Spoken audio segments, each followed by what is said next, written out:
we're back. Talking about slaughtering the strong. There's a lot of strong, and they need slaughtering. People say that, the strong survive and the weak die, but we're slaughtering the strong for the low cost of 1 and 2 white and the sorcery. Each player chooses any number of creatures he or she controls with a total power of 4 or less, then sacrifices all other creatures he or she controls.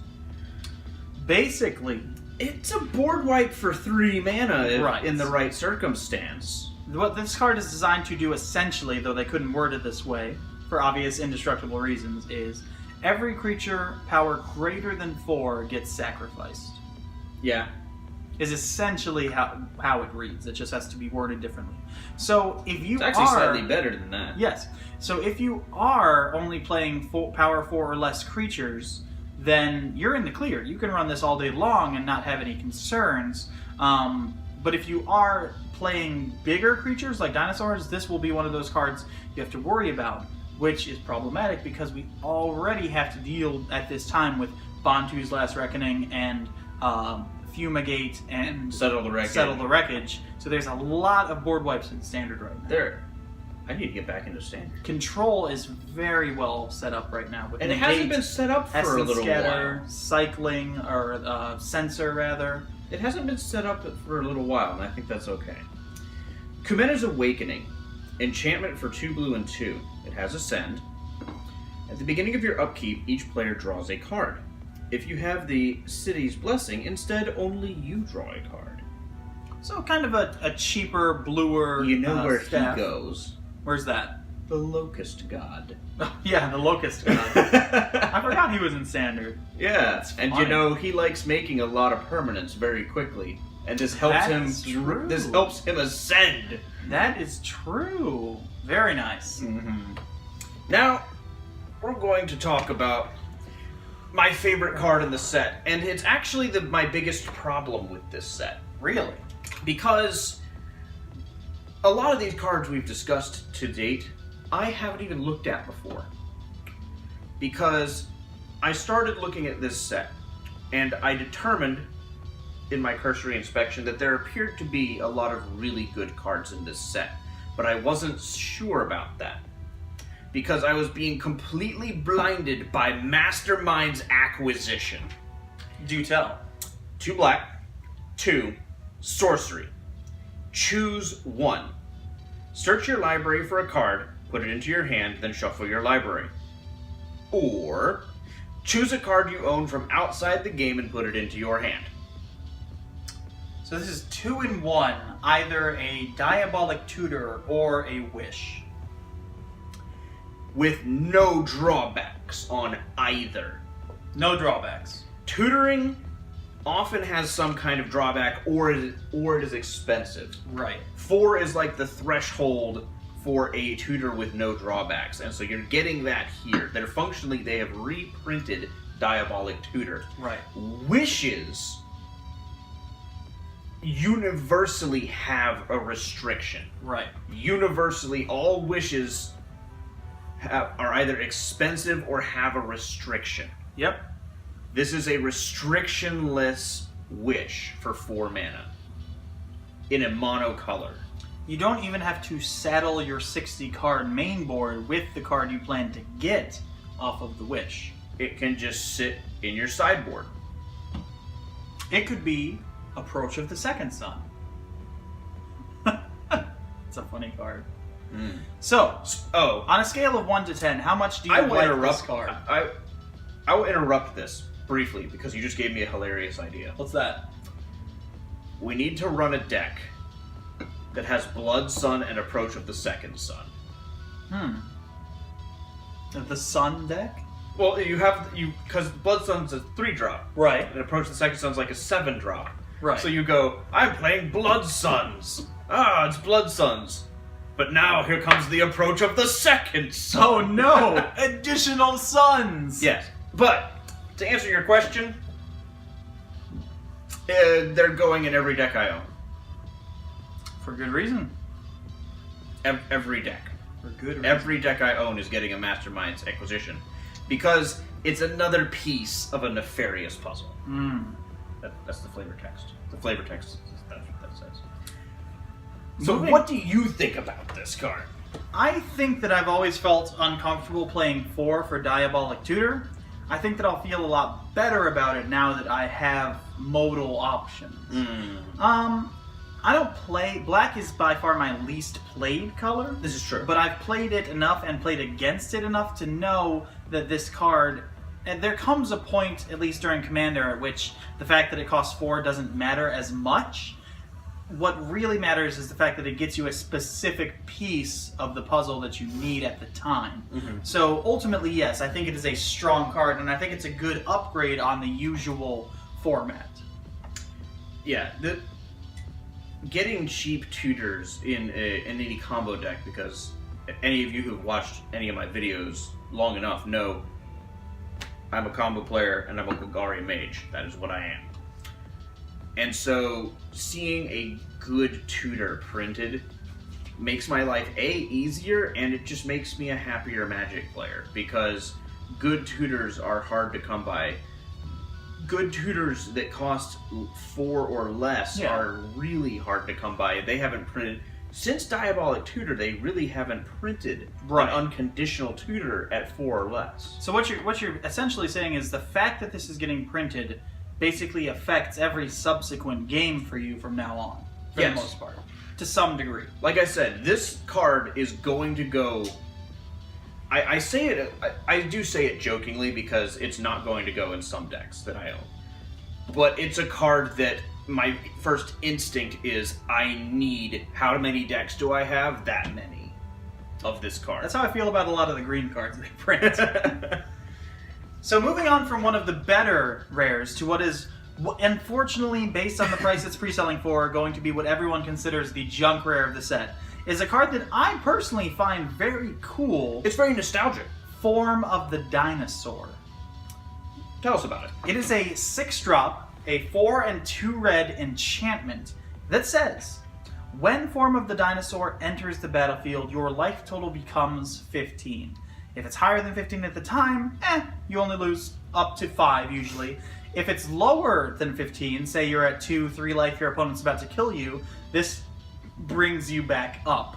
So, but of course it can't just do that, because then you wouldn't be in the form of the dinosaur. What makes you take on its form is that at the beginning of your upkeep, Form of the Dinosaur, so the enchantment is the source, deals 15 damage to target creature and opponent controls. That's gonna kill just about everything in Standard. Then, that creature deals combat damage, or rather just deals damage equal to its power to you. You fight them. So essentially, yes, you then... Now, it's not optional. You do have to do this. But basically, yes, at the beginning of each upkeep, you fight a creature. And that, just even flavor-wise, it's incredibly flavorful. Super cool. And if you look at the art, it shows an individual essentially becoming genetically a dinosaur. And it stinks because ultimately I foresee this being the biggest, junkest rare of the set for a lot of players. But for those of us who like cards, not just because they help us to win tournaments, but because they're doing things with the cards that we haven't seen done before, this is... It's a fun experiment. I don't think it's that good. Card. Right. It's... Unless you have some way of basically making yourself immune to damage. Right. In which case, it's just a free 15 power blast that you're getting every turn. Now, if this were in the same set as Deflecting Palm, that might be a different story. Tendershoot Dryad is the next card on our little list. It's pretty good. It's pretty good. I'm seeing a theme, and I feel like I kind of have to eat my words, because earlier on in our review, I was saying we're seeing a lot of creature equity. What I mean by that is creatures that have the same power toughness as their mana cost. But now I'm really seeing not as much of that. I'm seeing creatures that have rather low power toughness as proportionate to their mana cost. Right, where the creatures themselves are more akin to enchantments on a low-cost body. That's easy to kill. But this is a 4 and a green for a 2/2 that has Ascend. At the beginning of each upkeep, create a 1/1 green Sapperling creature token. Whether or not you have Ascend. Saprolings you control get +2/+2 as long as you have the city's blessing. So, for those who aren't familiar with the yesteryear cards of Commander, this card might not at first glance appear to be that good. However, those of us who know what Primal Force is, Yes. know that this is a strictly better Primal Force. However, if you are expecting this to be the next Whisperwood Elemental, I do not believe it to be that completely strong. different. It's a completely different type of creature, I think. This is a Primal Force on a smaller body, but it gives you the buff that Primal Force doesn't Now, quite I will give mention you. this. It is interesting to note that they are Saprolings. There are a number of Saproling-centered commanders right now, like Vertaloth the Ancient or some of the other ones, who would very much love their Saprolings to all have +2/+2, and just think about how easy it would be to ascend in a Saproling-based deck. Absolutely. Very, very simple. So I will note that this is one of the few cards we have in the set that expressly helps you ascend itself. There are others coming up, but this one, again, each upkeep you get one step closer to ascend for no additional mana. Yeah. Then we have Sphinx's Decree, an interesting card that is going to see some Commander play. Oh yes, definitely. Because it's 1 and a white for a sorcery, each opponent can't cast instant or sorcery spells during that player's next turn. It's part of Azor's ETB, or Right. it is his ETB, but it's on a spell. Now, considering that it is rare, I am very surprised they did not put draw a card at the end of this spell. Or make it an instant speed, but Right. the way that it's worded though, making it instant speed is... I was about to say unnecessary, it'd still be better. So, would you ever want to play this over something like Silence, though? I think they're situationally different.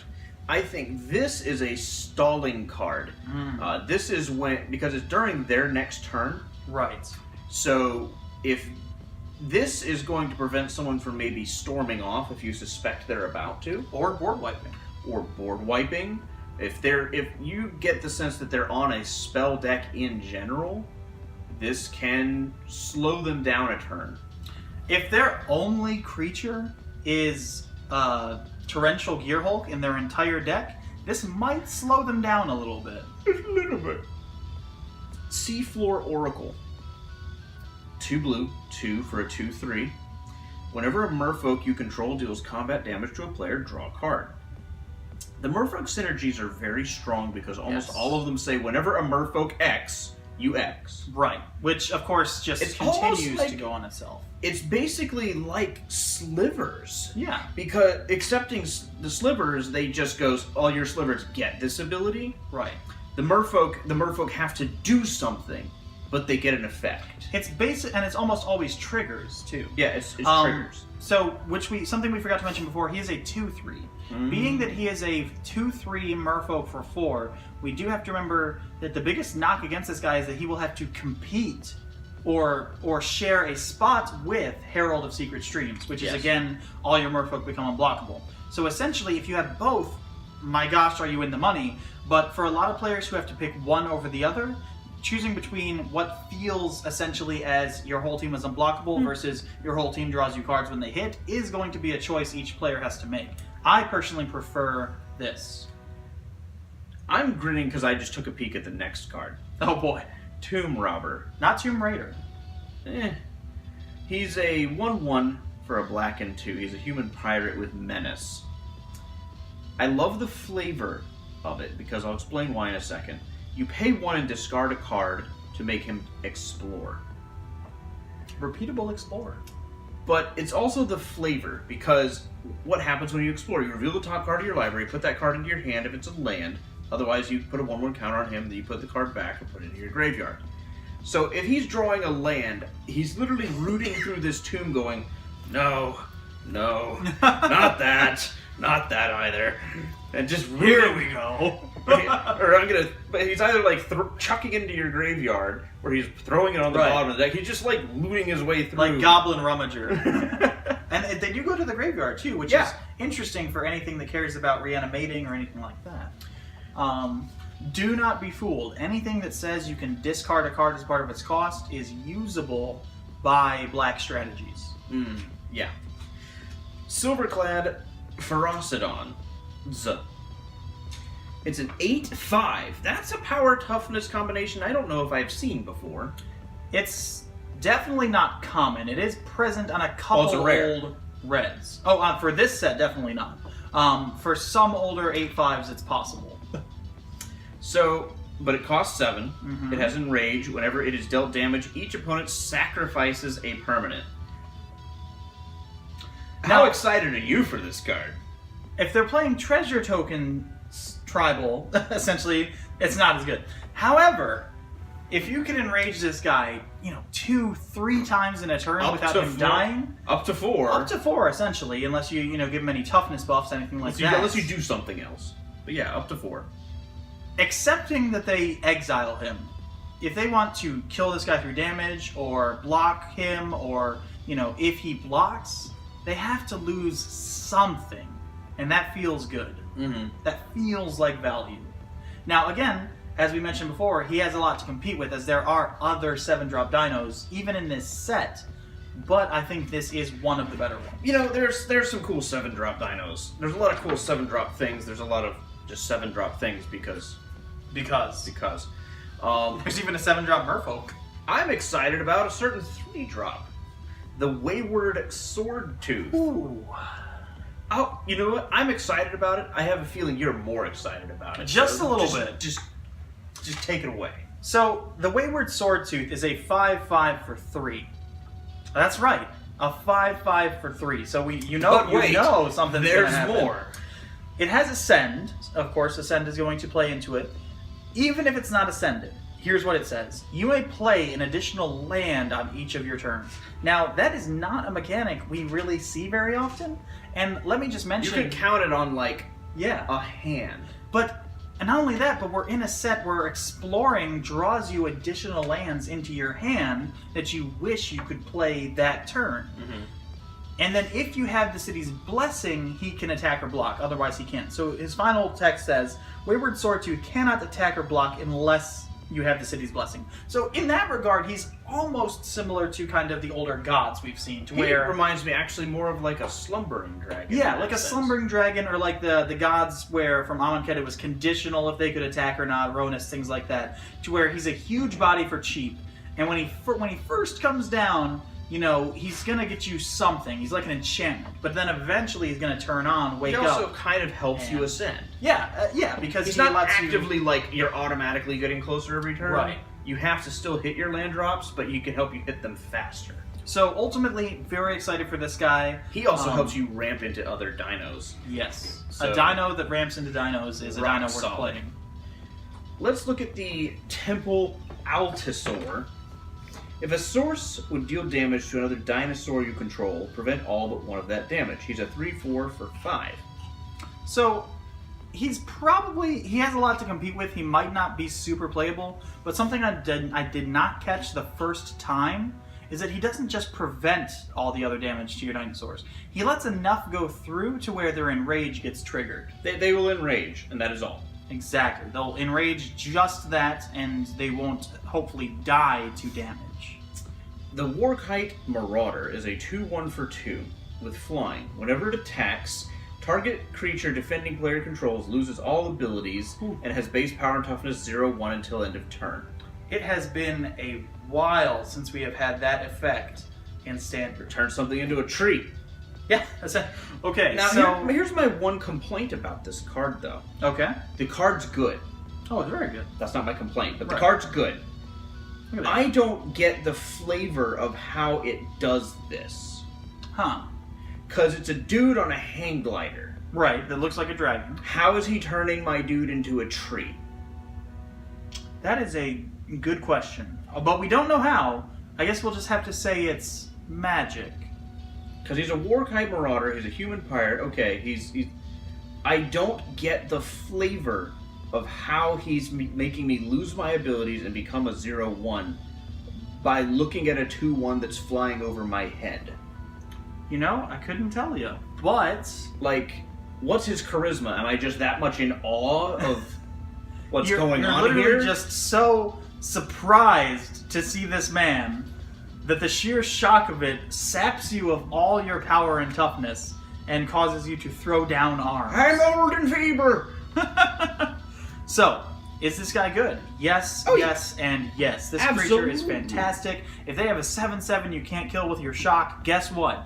They don't anymore have a 7/7 that you can't kill with your shock. They have a 0/1 that you can kill with your shock. Combat-wise, just the fact that they can no longer block with it, the fact that it's they a can't 2/1 use evasive abilities. creature. A 2/1 with flying, So too. It's in not bad. limited, this rare is phenomenally good. Phenomenal limited bomb, honestly. It's also good in pirates in general, because it Right. just deals with whatever their biggest thing is at the time. So, really, really good card. Speaking of dealing with things, we have Vona's Hunger. For 2 and a black, instant, Ascend. Each opponent sacrifices a creature. If you have the city's blessing, instead each opponent sacrifices half the creatures he or she controls rounded up. That's a good removal spell. I will honestly say, and I don't say this very often because I don't want to seem too picky, but I honestly do think this card is overpowered. Based on the cost and the fact that it's an instant. That's the thing that really gets me, is that this is an instant. Mm-hmm. They have to sacrifice something, which, granted, in this meta might not be that And bad. this doesn't you know. help you ascend at all, and in a Right. deck that's going to be running this kind of control, you're getting to 10 permanents off of playing land and not much else. Or maybe some vampires, if you're trying to... Maybe that's what they're even leaning up. on. If you're playing vampires, that's different. But like realistically, think how decks evolve in Standard. This is a control removal spell. Well, if the only thing your opponent has is their Carnage Tyrant, it's a really good card. I mean, it's still good. I'm not saying it's bad. I'm just saying the type of deck that's going to want to run this type of effect is not going to hit Ascend very easily. You might be right about that. Maybe it's for treasure decks. I mean, for Pirates, it's going to be good. Right. Now we're looking at Tilanali's Summoner. It's a 1/1 for 2 that has Ascend. Whenever Tilanali's Summoner attacks, you may pay red and X.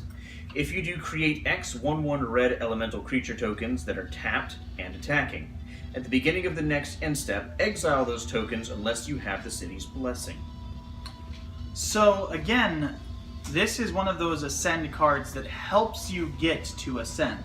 Theoretically, if you attack and pay enough mana, you can keep the creatures before they're supposed to go away at the beginning of the next end step if you create enough of them that you get Ascend off of doing so. This is true. You need a lot of mana to do that. So, what's good about here's this card? The thing is, though, you'd have the city's blessing if you could pay that much mana anyway. Yes, but say you have 5 lands and you can pay 4 into her. You have her and now 4, that's 10. So she helps you get there in twice the amount of time as usual. That is and that's true. barring anything else. So the card that this is being most closely related to, obviously, is Young Pyromancer. Very kind of different, but also a cheap 2-drop red creature that makes tokens. Yeah. For that reason. But with her, okay, first of all, she has to attack. Young Pyro does not. So she does have to kind of expose herself. She's also make herself not a vulnerable. Exactly. She's not a 2/1. But the fact that you can pay X and a red rather than X red or X1 and a red is significant. And the fact that those red elementals are already tapped and attacking can be really, really devastating for your opponent, especially if you're planning to pump them with any kind of anthem or effect or anything like that. Okay, so if you attack with her and they're not going to stick around because of Ascend, maybe not worth it, but as soon as she can keep them, this is an incredibly powerful tool. And that you have to survive the combat. That's also the other hard part about also the Ascend true. here. World Shaper. It's a 3/3 for 4, so we have close to equity. Whenever World Shaper attacks, you may put the top 3 cards of your library into your graveyard. May. Yes. When World Shaper dies, put all land cards from your graveyard onto the battlefield tapped. Hello, Gitrog Fodder. Yes. You were talking earlier about a card that you think you plan to put in almost every deck you own. This is going to go in most of the green commander decks that I play, if not all of them. Oh, really? If only for the second phrase. When he dies, put all lands from your graveyard onto the battlefield tapped. We're talking Evolving Wilds, Terramorphic Expanse, Fetch Cabal lands, Coffers, Lord knows what anything else. that they killed that they didn't want you to have. And again, for graveyard strats like a Golgari Mage for yourself, you know the value of just dumping 3 cards into your graveyard. Whether those are creatures, lands, anything like that. So I'm very excited to play this man. I will take a brief pause here on a common. Because the internet I don't know if they've collectively agreed, but many people have said that it has the best flavor text. It's pretty good. And that's Canal Monitor. It's a 5/3 for 4 and a black. It's a vanilla creature. It's a lizard. It says, the first goblin tried to swim the canal. The second built a raft. The last and craftiest goblin launched herself from a fire cannon and sword over the canal, trailing smoke. All were eaten, but only one was cooked. That's great. Also, I just love goblins, so I'm really happy that that made it in there. Alright, let's scroll down to the multicolored and the artifacts, Yes. mythic and We rares. cannot neglect the multicolored cards in this tribal set. One in particular. The first, and perhaps the greatest among them that we will discuss this day, is Zakama, Primal Calamity. This guy is a beast. By which I mean he is not a beast, he is a dinosaur. Because beast tribal is something entirely different, but closely related. He is a 9/9 for 9. 6 colorless, 1 red, 1 green, and 1 white, what we collectively know as Naya. So what does he do? If they're going to print a 9/9 creature for 9, what could he possibly do that would make him worth 9 mana, other than the 9/9 body? Let me tell you. He has 3 keywords, 1 for each of his glorious heads. He has Vigilance, pretty good. Reach, very good. Trample, the best. When Zakama, Primal Calamity, enters the battlefield, if you cast it, untap all lands you control. So essentially, once you have the mana equity to pay 9 mana for this man, or maybe even 7 depending on cost reduction, you essentially get all of your mana back, which means essentially he's free in a way, and even going beyond that, it's similar to if like a blue player were trying to take another turn, because again, you get all your mana back, you just don't have the extra combat. But Wait, there's more. it's no accident that he untaps theoretically 9 lands. Or more. Or more. Because if you think about it, if you had the 9 mana exactly to cast him off your lands with 1 red, 1 green, and 1 white, you could activate each of his 3 next abilities using the mana needed to cast him. You said 3 extra abilities. 3. 1 for each of his Another heads. creature that's trying to be a planeswalker. Yes, and this one is succeeding. For 2 and a red, you can have Zakama deal 3 damage to target creature. Very solid. Very glad that doesn't say 2 also. For 2 and a green, perhaps the best of the 3, destroy target artifact or enchantment. We're talking Search for Iskanta. We're talking that blue-red Vault, Seek the Vault enchantment we were talking about Storm the before. Vault, yeah. Storm the Vault. And just any number of really great cards. And the last one, for 2 and a white, you gain 3 life. Which doesn't sound all that important, but when your opponent is attacking you for lethal, it becomes surprisingly relevant. And here's the thing, all of these abilities are pumpable, they're all repeatable. So, what are you getting with this card? You are getting, for the cost of 9 mana, and I'm saying that because you're going to play him in this scenario. You're playing him and then immediately tapping the mana that he untaps to use each of his abilities once.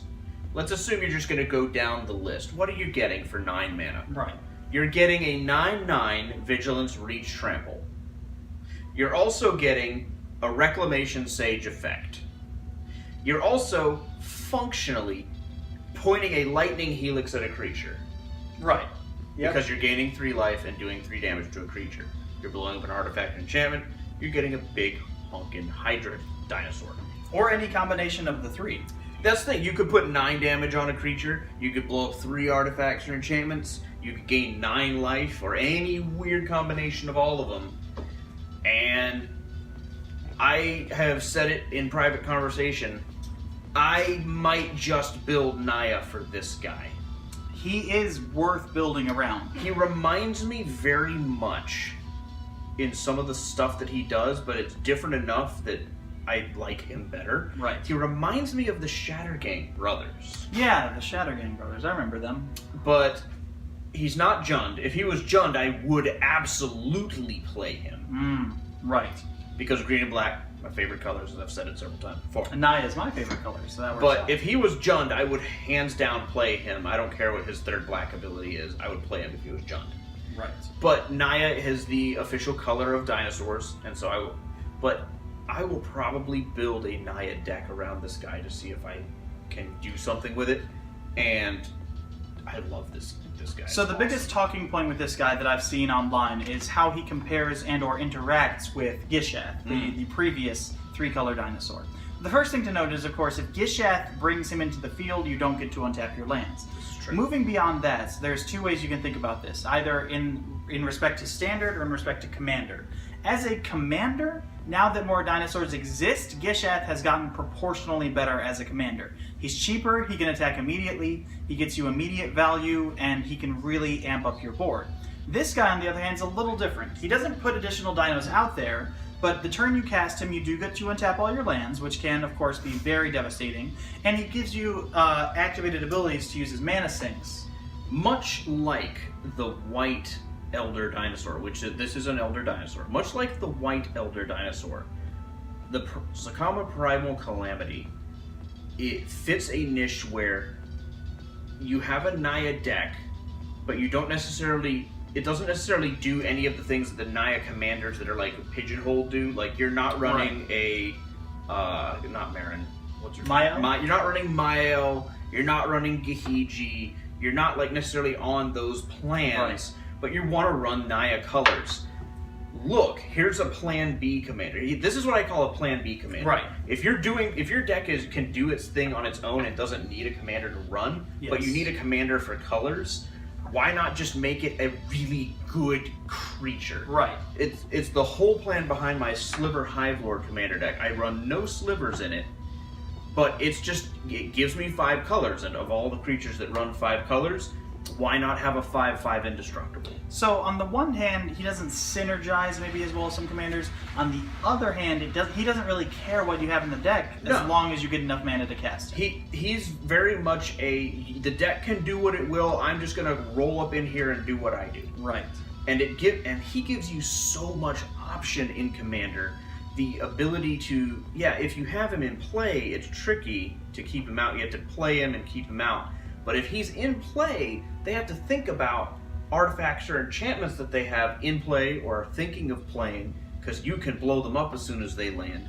They have to think about your life total. They have to think about small utility creatures that they're playing. Mm-hmm. So there's a lot to be concerned with. Now, one card that I think will show up in his deck lists very often is the actual Sword of Feast and Famine. Right. Because this guy is mana hungry in all the ways imaginable. Yes. I love the fact that he has reach. I love the fact that he has trample. And I love the fact that he has vigilance. Because that means you can keep him up as a blocker. He can block anything aside from really evasive stuff. And he can get through to people with his giant body. Honestly, Naya had some of the fewest number of legendary creatures to run as commanders. Yeah. And for any competitive Tier 1 players out there that don't realize the secondary market for Commander, the foil version of Zacama is currently pre-ordering for $35 and is sold out on the site I usually use for pre-ordering, which is StarCityGames.com. So, we're not sponsored by them or anything. No. But, so let's do some deeper analysis here. Let's do some deep analysis. He has trample. Okay. He has vigilance. So that means you can just Every turn. But he has something more than that. Really? Because he can deal 3 damage to a creature. So you go, I block. Cool. I blow up all the things you blocked with and punch through. That's pretty good. That's really not bad. So honestly, this commander, he can kill creatures. Mm-hmm. He can kill artifacts or enchantments. And he can gain you life. Now, does he say target creature an opponent controls? No. You can enrage your own things if you're running dinos. But this commander does so much, I could happily run a deck that is him and 99 land. And he would get the job done. It wouldn't be 99 land, it would be land and some ramp. And ramp and some cultivates and kodama. Yeah, just ramp. Land and ramp. It sounds like a joke, but you could do it with this guy. Yeah. Because he can clear a path for himself, and he wants to have as much mana as possible. So I could actually see someone doing not terribly. I mean, single creature strategies do suffer in certain ways because sacrifice, spot removal. He's not protected from the removal, so that is a huge risk you're taking with this guy. You're putting a lot of effort into him. But I'm saying you could do worse than to just go, here's him and all the mana I can muster. Really not bad. And even if you do hit him off of Gishath, if he lives and you can untap, again, super value there.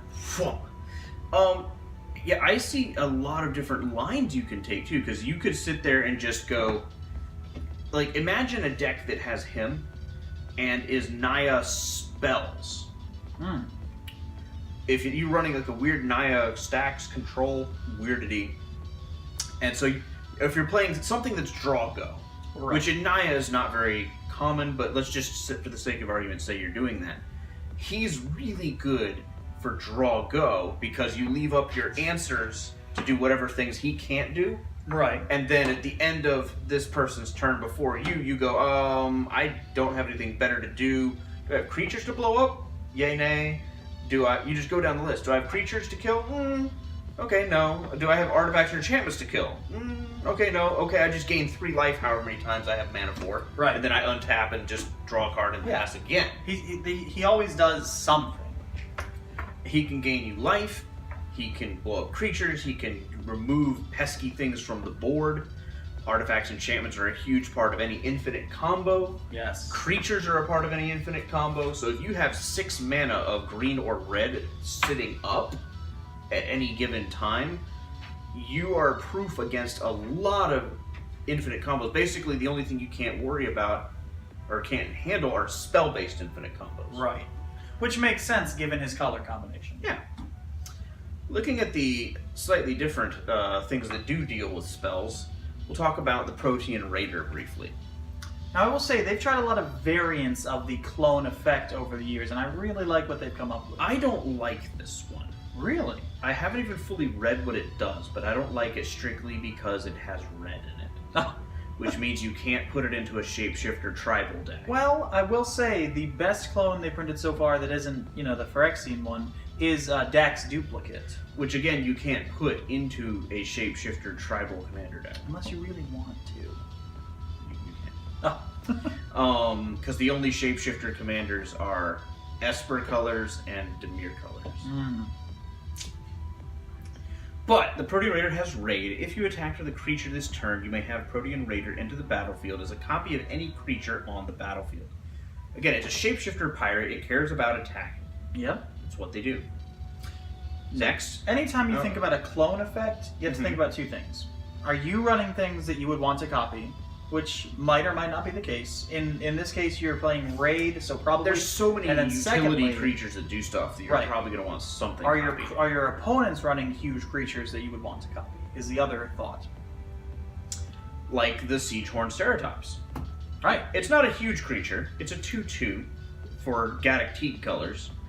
It has Enrage. Green and a white. Whenever Siegehorn Ceratops is dealt damage, put 2 +1/+1 counters on it. Now that is no accident. 2 +1 counters, which means the first time it takes damage, it then becomes a 4/4, then a 6/6, then an 8/8. This is essentially very similar to like a Flace-Mane Lion or that other kind of Whisper Wolf or whatever it was called. It's a good early game dino because it can chump a 1/1 and then get bigger. And if you rile it, even better. So this, I think, will be... It's interesting. If you look at this entire set as a whole, the dino deck is kind of shifting from one of just value dinosaurs to one that is specifically more Enrage based. I was actually kind of disappointed the first time around with the fact that we had all this Enraged support with not a whole lot to do off of it except for maybe Ripjaw Raptor. But now it really seems like there are more things, more options for Enrage to be its own mechanic as a deck. The Atsukun's Seer, a 2/3 for 3. I was waiting for us to find a 2/3 for 3. About time. Wizards likes those. It's a human druid. Tap to add 1 mana of any color to your mana pool. Sacrifice it to return target dinosaur card from your graveyard to your hand.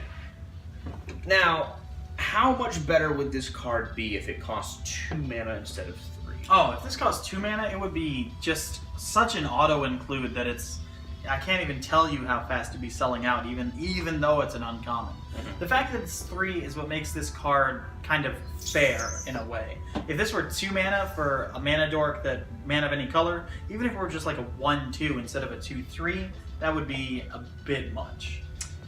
Now we have a Deadeye that's automatically not going to be as broken as our favorite Navigator. Right. The Deadeye Brawler. For 2, a black and a blue, you get a 2/4 with Death Touch and Ascend. Whenever it deals combat damage to a player, if you have the City's Blessing, draw a card. Right. It's not too bad. It's really quite good. It's also uncommons that we accidentally were reading the last two. Let's scroll down to some mythics and other rare artifacts. We have perhaps one of the most powerhousey cards we've seen in a minute. And certainly very talked about. Is Azor's Gateway. So I'll go ahead and read the front of this card. It says, it costs 2 for a legendary artifact. You can pay 1 and tap to draw a card, then exile a card from your hand. So basically a loot effect, except it's exiled. Well, why does that matter? If cards with 5 or more different converted mana costs are exiled with Azor's Gateway, you gain 5 life, untap Azor's Gateway, and transform it. And what does it transform into? You'll find out right after the break.